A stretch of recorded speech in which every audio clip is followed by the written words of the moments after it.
नमस्कार दोस्तों, मैं रामू कुमार यादव एजुकेशन क्लासेस रामू में आपका स्वागत करता हूं। दोस्तों, आज का हमारा जो टॉपिक होगा जीवन कौशल के अंतर्गत लेसन नंबर 6वां हम पढ़ा रहा था आप लोगों के लिए।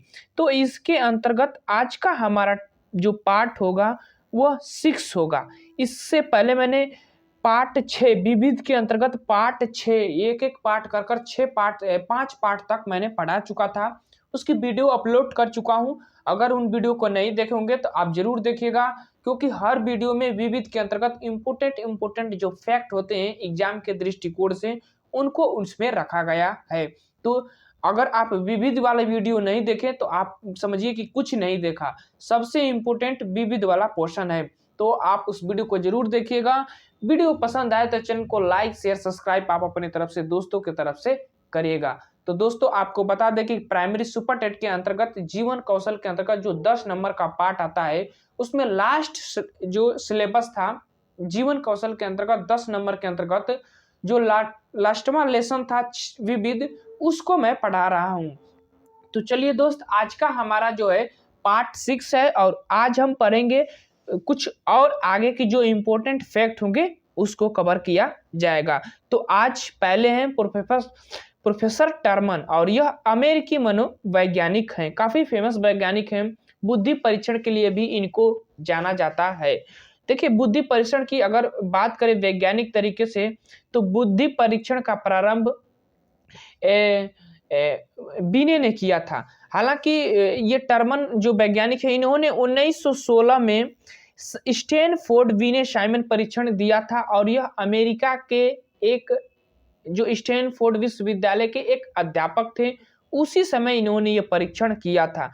इन्होंने प्रथम बुद्धि लब्धि सारणी भी दिया था। जैसे बुद्धि लब्धि सारणी वो होता है जो कि सामान्य बालक, विशिष्ट बालक, उनकी बुद्धि लब्धि जो आईक्यू के आधार पर बताई जाती है, उस तरह से इन्होंने बताया था। जैसे कि 90 से 110 के बीच में सामान्य बालक आते हैं, 140 से ऊपर जो विशिष्ट बालक आते हैं, अति विशिष्ट वाले प्रतिभाशाली बालक वो आते हैं। तो इस तरह से इन्होंने बुद्धि को कई क्रमों से बताया था, इसीलिए इनको प्रथम बुद्धि लब्धि सारणी के जनक भी कहा जाता है। तो ध्यान रखिएगा, काफी इंपोर्टेंट है। आगे चलते हैं। आगे चलने के बाद इनका जो है बुद्धि लब्धि का संप्रत्यय काफी फेमस है और काफी बार पूछा गया है कि बुद्धि लब्धि का संप्रत्यय मानसिक आयु बटा वास्तविक आयु, जिसे एमए और सीए गुणे 100 का जो प्रयोग है ये किस वैज्ञानिक ने किया था? तो टर्मन ने ही किया था। लेकिन एक चीज और इसके साथ याद रखिएगा कि बुद्धि लब्धि का जो सूत्र है वो मानसिक आयु बटा वास्तविक आयु की बात किसने किया था? तो स्टर्न ने किया था। हालांकि अभी एक हाल ही में एग्जाम हुआ था, अभी ये इस वाले एग्जाम को छोड़कर अगले वाले एग्जाम में ये प्रश्न बना हुआ था। तो उसमें प्रश्न बना था कि बुद्धि लब्धि के संप्रत्यय का प्रतिपादन विलियम स्टर्न ने किया था। एक चीज ध्यान रखिएगा, मैं दोनों प्रश्न को जोड़कर आपको बता रहा हूं। बुद्धि लब्धि के संप्रत्यय का प्रतिपादन विलियम स्टर्न ने किया था, लेकिन बुद्धि लब्धि के संप्रत्यय जो था उसको विकसित करने का कार्य किसने किया था? तो जो टर्मन साहब थे इन्होंने किया था। तो काफी इंपोर्टेंट फैक्ट है, ध्यान रखिएगा। जो बुद्धि लब्धि का सूत्र है उसके 100 का गुणा करने का कार्य टर्मन करेंगे, अगर 100 नहीं रहेगा तो उसको स्टर्न पर जाइएगा। तो इस चीज को ध्यान रखिएगा, थोड़ा सा अंतर है, काफी इंपोर्टेंट है, ये प्रश्न कई बार बना हुआ है। तो टर्मन में से इंपोर्टेंट फैक्ट आपको समझ में आ गया। अब चलते हैं आगे बीने के बारे में बात कर लेते हैं। देखिए, बीने की अगर हम बात करें तो इन्होंने बुद्धि परीक्षण की प्रारंभ 1905 में किया था, और इसी समय से वैज्ञानिक तरीके से जो बुद्धि परीक्षण की मापन की बात किया जाए वो प्रारंभ हुआ था 1905 के समय से। तो पहला बुद्धि परीक्षण बीने ने किया था और वह 1905 में किया था। इन्होंने मानसिक आयु जो शब्द का प्रयोग पहली बार किसने किया था पूछेगा प्रश्न, तो बीने पर जाइएगा। एक चीज ध्यान रखिए, बुद्धि परीक्षण का आधार 3 आधारों पर होता है। एक तो होता है 1905 का समय, और एक होता है 1905 के पहले का समय, और एक होता है 1905 के बाद का समय जो कि 1911 से स्टार्ट होता है। और 1905 और 1911 के बीच में जो बुद्धि का मापन किया था वो बीने महोदय ने किया था। इस चीज को ध्यान में रखिएगा कि बीने महोदय ने 1911 के बीच में बुद्धि का मापन किया था। 1905 के पहले का जो बुद्धि मापन होता था वह होता था शरीर के आधार पर। जिसकी शरीर काफी प्रभावशाली हुआ करती थी उसका माना जाता था कि बुद्धि अच्छी मानी जाती थी, बुद्धि लब्धि अच्छी मानी जाती थी। लेकिन जैसे जैसे बीने का समय आया, बीने ने बुद्धि का प्रारंभ किया, तो उन्होंने मानसिक आयु का प्रयोग किया। बुद्धि मापन करने में मानसिक आयु का प्रयोग किया था बीने ने। लेकिन जब 1911 के बाद का समय आया, तब उस समय क्या हुआ कि बुद्धि मापन का आधार जो है बुद्धि लब्धि हो गया था। मानसिक आयु के स्थान पर अब इसके स्थान पर जो है बुद्धि लब्धि शब्द का प्रयोग कर दिया गया था। इस चीज को ध्यान में रखिएगा बीने के बाद के समय में अगर हम बात करें। हालांकि हम बीने की बात करते हैं तो बीने ने मानसिक आयु शब्द का प्रयोग किया था बुद्धि लब्धि मापने में। ठीक, इतना चीज ध्यान में रखिएगा। इन्होंने अपना बुद्धि परीक्षण बीने साइमन टेस्ट जो 1905 के नाम से जाना जाता है उसको दिया था।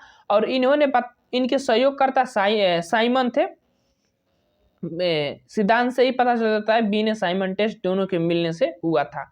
अब आगे चलते हैं। आगे चलने के बाद इन्होंने बुद्धि का एक कारक सिद्धांत दिया था। इन्होंने कहा था कि बुद्धि अविभाज्य है, हर व्यक्ति में एक ही बुद्धि होती है और उसका विभाजन नहीं हो सकता। इसीलिए बुद्धि का एक कारक सिद्धांत अगर पूछे किसने दिया था तो बीने ने ही दिया था। ध्यान में रखिएगा, काफी इंपोर्टेंट है ये। बीने से जितनी भी बातें हैं मैंने आपको बता दिया।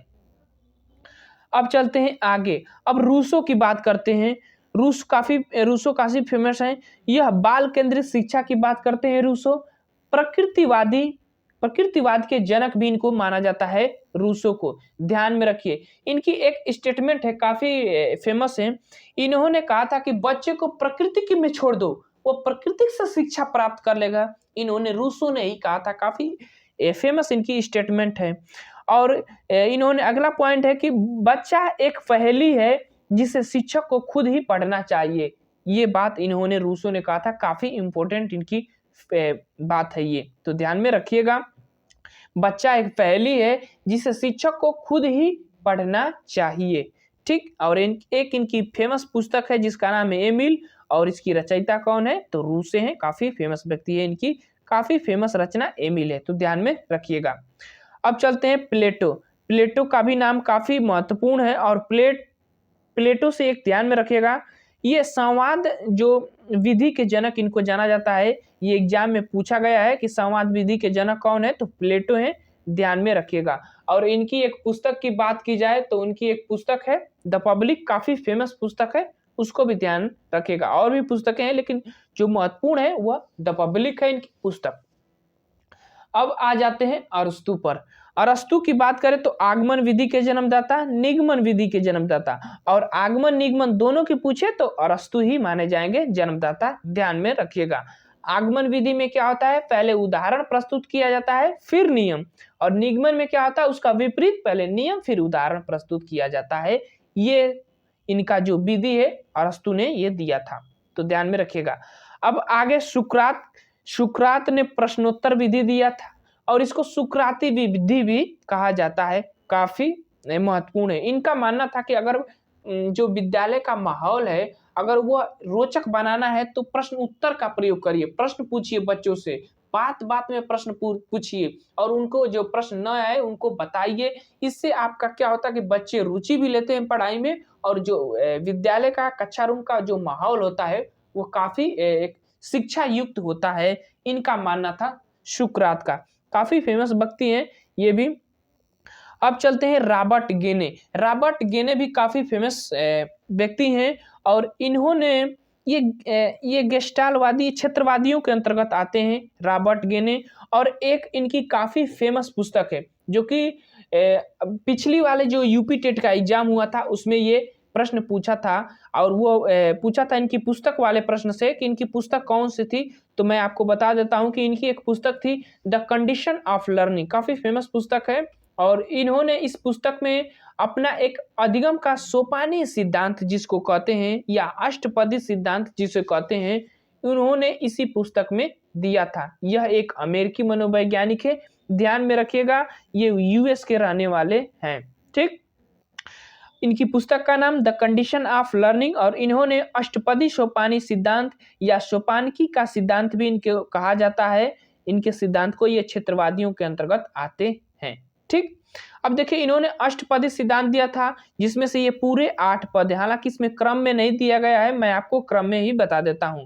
इन्होंने कहा था कि व्यक्ति का जो अधिगम होता है एक क्रम अनुसार होता है, जिसको अष्टपदी सोपानी का सिद्धांत भी कहा जाता है। पहले इन्होंने कहा था कि पहले संकेत अधिगम से अधिगम कराया जाता है, फिर उसके बाद पहले संकेत अधिगम से, फिर उसके बाद उद्दीपक अधिगम से, फिर उसके बाद श्रृंखला अधिगम से कराया जाता है, और फिर उसके बाद श्रृंखला अधिगम के बाद फिर उसके बाद श्रृंखला अधिगम हो गया, और फिर उसके बाद शब्द साहचर्य अधिगम से जो है अधिगम कराया जाता है। तो ध्यान में रखिएगा, शब्द साहचर्य अधिगम से, और फिर उसके बाद अगर हम बात करें तो वो कराया जाता है किस तरह से, तो शब्द साहचर्य अधिगम हो गया, और उसके बाद श्रेणी अधिगम, श्रेणी अधिगम 5 नंबर पर श्रेणी अधिगम आ जाएगा, और 6 नंबर पर जो है वह संप्रत्यय अधिगम आ जाता है। संप्रत्यय अधिगम, उसके बाद नियम एवं सिद्धांत 7 नंबर, और 8 नंबर पर समस्या समाधान आ जाता है। तो इनमें कई प्रश्न इस तरह बना है कि सबसे जो रॉबर्ट गेने का जो अष्टपदी सिद्धांत है उसमें सबसे उच्च स्तर पर कौन है, तो समस्या समाधान, ध्यान में रखिएगा। उसके बाद सबसे निम्न स्तर का पूछे तो संकेत अधिगम रखिएगा, ध्यान में रखिएगा। ये कई बार पूछा गया है, कभी कभी इनका क्रम भी लगाने को दे देता है प्रश्न में, तो काफी इंपॉर्टेंट है, यहाँ से प्रश्न बनते हैं। बस इतना चीजें ध्यान में रखिएगा, मैंने आपको क्रम भी बता दिया है। रॉबर्ट गेने काफी फेमस व्यक्ति हैं। अब चलते हैं आगे। आगे चलने के बाद हेराल्ड ब्लूम की शिक्षण व्यवस्था, काफी इनकी भी फेमस व्यवस्था है, और इनसे तो हर एग्जाम में एक ना एक प्रश्न बनता रहता है। तो देखिए इन्होंने अपनी जो शिक्षण व्यवस्था में इन्होंने 3 अंग बताए थे, शिक्षण व्यवस्था के 3 अंग या 3 स्तर बताए थे। पहला संज्ञानात्मक स्तर, दूसरा था इनका क्रियात्मक स्तर, और तीसरा था भावनात्मक स्तर। ठीक है, संज्ञानात्मक स्तर जो होता है वो आपके हेड से संबंधित होता है, मस्तिष्क से संबंधित होता है, जहां से आप किसी चीज को सोचते हैं, विचारते हैं या समस्या के कारण को समझते हैं। क्रियात्मक स्तर जो होता है वो आपकी क्रिया को प्रदर्शित करता है, जैसे आप किसी क्रिया को कर रहे हैं तो उसमें कैसे कैसे अपनी क्रिया को कमी लाना है, उस चीज से ये जो क्रियात्मक स्तर जोड़ा जाता है। उसके बाद भावनात्मक स्तर जो होता है वो आपके हार्ट से संबंधित होता है, नैतिकता से संबंधित होता है कि आप किसी चीज के बारे में कैसे आप सोच रहे हैं, उस चीज को भावनात्मक स्तर में रखा जाता है। तो ध्यान में रखिएगा, काफी इंपॉर्टेंट है ये ब्लूम का शिक्षण व्यवस्था।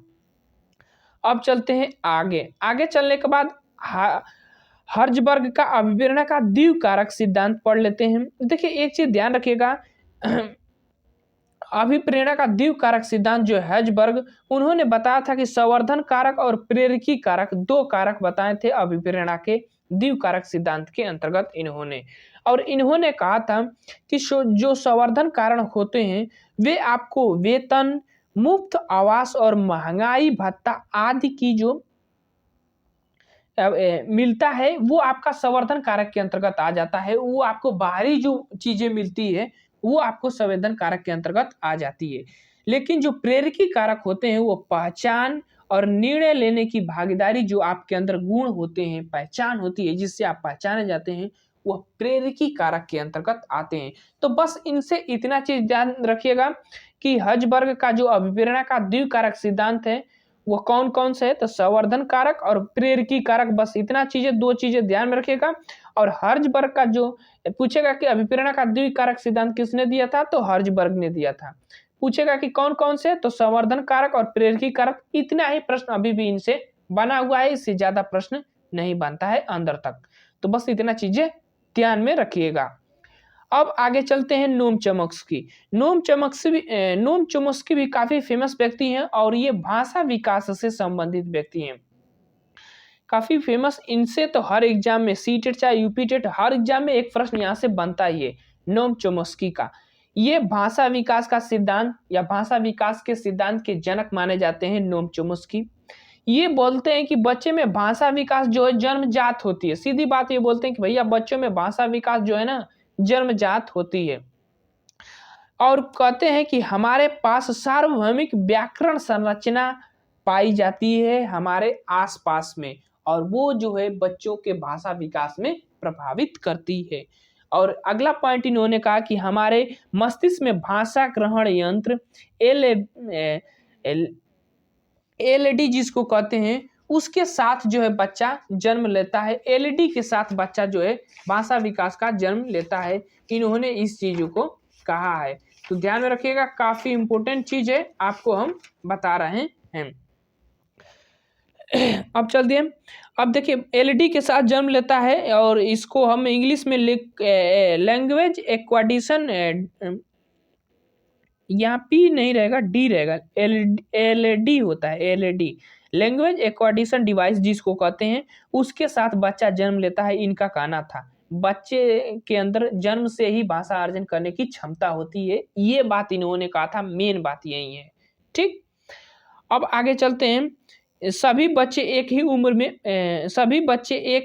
में बोलते हैं, सभी बच्चे एक ही उम्र में बोलते हैं, ये चीज भी इनसे ध्यान रखिएगा, काफी इंपॉर्टेंट है। अब चलते हैं हरमन रोसा काफी फेमस व्यक्ति हैं और इन्होंने व्यक्तित्व के परीक्षण के अंतर्गत एक परीक्षण दिया था, स्याही धब्बा परीक्षण या इंग्लिश में इंक ब्लैक टेस्ट इसको कहते हैं। यह एक प्रक्षेपी विधि के या प्रक्षेपी परीक्षण के अंतर्गत आता है। ये भी प्रश्न पूछता है कि इंक ब्लैक टेस्ट प्रक्षेपी किसके अंतर्गत आएगा, या उसमें प्रक्षेपी विधि दिया रहेगा तो उस पर आप टिक करिएगा। तो प्रक्षेपी विधि के अंतर्गत या प्रक्षेपी परीक्षण के अंतर्गत ये आता है। यह व्यक्तित्व मापन में प्रयोग किया जाता है। इसमें होता क्या है कि 10 कार्ड होते हैं और 10 कार्ड में 5 रंगीन और 5 काले धाब होते हैं और उसी के आधार पर आपके व्यक्तित्व का जो मापन किया जाता है, हरमन रोसा के द्वारा इस परीक्षण जो हुआ, परीक्षण दिया गया है, स्याही धब्बा परीक्षण इंक ब्लैक टेस्ट के द्वारा मापन किया जाता है। तो बस इतना चीज ध्यान रखिएगा। अब आगे चलते हैं। आगे चलने के बाद गार्डन गैपल का जो एक सिद्धांत है, दर्पण परीक्षण या मिरर टेस्ट जिसे कहते हैं, और ये भी एक व्यक्तित्व का मापन करता है। दर्पण परीक्षण या मिरर टेस्ट इसको कहते हैं। ये क्या होता है कि जैसे शीशा की तरह नहीं होता है, आप अपने खुद के व्यक्तित्व को आप एक शीशा में देखकर, झांक कर, बातें कर कर उससे आप अपने व्यक्तित्व का मापन करते हैं। इन्होंने दिया था, गार्डन गैपल ने दिया था। तो बस इतना ध्यान रखिए कि दर्पण परीक्षण या मिरर टेस्ट किसने दिया था, तो गार्डन गैपल ने दिया था और वह एक व्यक्तित्व का मापन करता है। बस इतना चीजें आप ध्यान रखेंगे तो बस इतना ही यहाँ से प्रश्न बनेगा, ये चीज को ध्यान में रखिएगा। तो इसमें जितने भी मैंने कुछ इंपॉर्टेंट सिद्धांत थे मैंने आपको करा दिया। अब अगली वीडियो जो आएगी उसमें भी कुछ और भी बचे हुए ऐसे बहुत से सिद्धांत हैं, उनको करा दूंगा और उसके बाद जब हमारा विविध वाला पोर्शन समाप्त हो जाएगा तब हम इंपॉर्टेंट क्वेश्चन जो जीवन कौशल के रिलेटेड होंगे उसकी सीरीज चलाएंगे। तो चलिए दोस्त, वीडियो पसंद आए तो चैनल को लाइक शेयर सब्सक्राइब आप जरूर करिएगा। Thank you for watching this video.